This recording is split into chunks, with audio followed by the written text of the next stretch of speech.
হাওড়াঘাটত চোৰৰ সাফাই অভিযান বাইক অথবা গাড়ী নহয়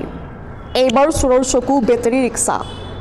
নিশা চোৰে লুটি নিলে এৰা দীঘলপানী গাঁৱৰ সত্যৰাজ নামৰ ব্যক্তিজনৰ বেটাৰী ৰিক্সা কাৰ্বি আংলং জিলাৰ হাওড়াঘাটত বিগত কিছুদিনৰ পৰা বৃদ্ধি পাইছে চোৰৰ উপদ্ৰৱ একমাত্ৰ উপাৰ্জনৰ আহিলা হিচাপে ব্যৱহাৰ কৰা বেটাৰী ৰিক্সাখনো যেন এতিয়া বাদ নপৰিল চোৰৰ চকুত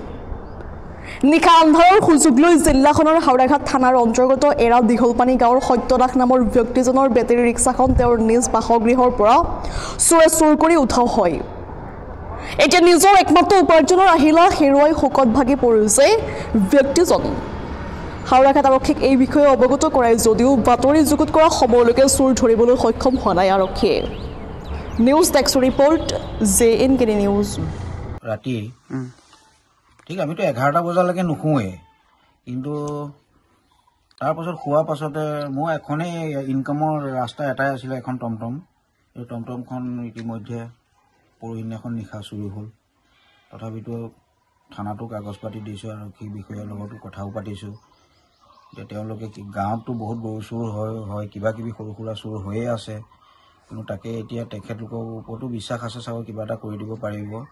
ময়ো বহুত অপাম চেষ্টা কৰিছোঁ ৰাতিপুৱাই ওলাই গৈছোঁ এতিয়া মই ঘৰ আহি সোমাইছোঁ গাড়ী অনুসন্ধানতে এতিয়া কি হয় তেখেতলোকৰ ওপৰতো আশা এটা আছে মোৰ ইনকম জীৱিকা উপায় এইটোৱে আছিল এতিয়া মোৰ দুইখন হাত ভাঙি যোৱা নিচিনা হৈছে হয় আমাৰ এইটোৱে পথ আছিলে এতিয়া কি কৰিম যদি কোনোবা সদায় ব্যক্তিয়ে কিবা অনুসন্ধান পায় আমাক যাতে জনায় গাঁওখনত ইয়াৰ পূৰ্বেও বহুতবাৰ গৰু চুৰ হৈছে কিবা কিবিটো বহুত চুৰেই হৈ থাকে কিন্তু এইখন এইবাৰ ফাৰ্ষ্ট টমটমৰ ভিতৰত এইখন ফাৰ্ষ্ট হৈছে ইফালে মোৰ লক চাবিটোতো মোৰ অলৰেডি মোৰ ঘৰৰ ভিতৰতে আছে তেওঁলোকে কি প্ৰকাৰে কেনেকৈ খুলি লৈ গ'ল উইথ চাৰ্জাৰৰ মেচিনৰ সহ লৈ গৈছে কাৰণ ৰাতিটো চাৰ্জত দি থওঁ এইটো ঘৰতে এইটো ৰুমতে আছে এইটো ৰুমতে হয় আৰক্ষীক খবৰ দিয়া হৈছে গোটেইখিনি পুৰা দি দিয়া হৈছে কাগজ পাতিৰ পৰা ধৰি গাড়ী কাগজ পাতিৰ পৰা ধৰি চব দি দিয়া হৈছে তেখেতলোকেও বিচাৰিম বুলি কৈছে